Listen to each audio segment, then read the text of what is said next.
Dave, in Clipperland, the news was that Kawhi Leonard went through shoot around here before their first of 2 games in Oklahoma City and experienced stiffness and was held out of the first game and then sent home the following day instead of staying with the team in Oklahoma City to basically rehab and get treatment. Now, I asked Ty Lue, are you sending him home? Is he going to get an MRI or have that knee further examined? Any tests? He said, no, this is just, he's going to go get more treatment. He's going to be in our facility where there are more resources.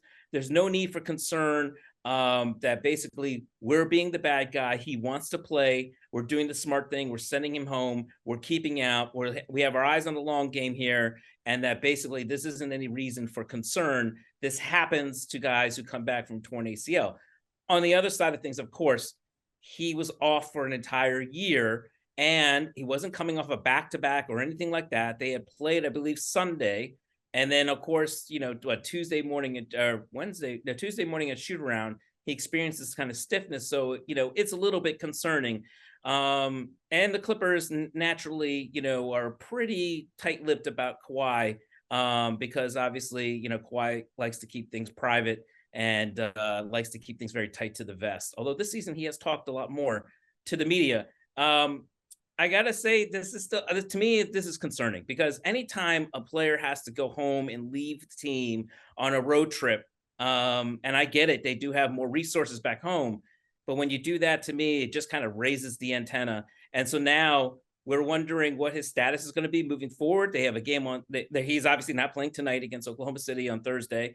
Then he's going to play Sunday against New Orleans, maybe, but that's the first of a back-to-back against Houston. So perhaps he plays in one of those games. But this further illustrates, Dave, that it's going to be a minute before this team gets together with its continuity and rhythm.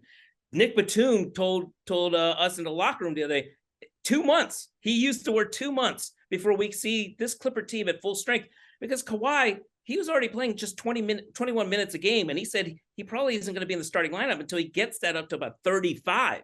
That was going to be a minute alone before it does that. John Wall's still on a minutes restriction. Reggie Jackson is already nursing like a groin injury. It hasn't really looked like himself. Norm Powell is in a huge shooting slump. So this team is going to be like a minute before we see them at really full strength, full power, and it have its full rhythm. It does feel like they can. I'm not going to say they're going to be a 500 team through the first 2 months, but I do think it's going to be topsy-turvy as we go because they just kind of have no rhythm and no kind of like, you're bringing Kawhi in with 6 minutes to go in the second quarter when he does play. And that is something like Marcus Morris Sr. said, I've never seen that before, where the superstar comes in with 6 minutes to go in the second quarter. So he almost said, it's like you're going to have one half of the season where we play a certain way, and then the second half of the season, maybe we'll finally show what we are. Thanks for watching ESPN on YouTube. For live streaming sports and premium content, subscribe to ESPN+.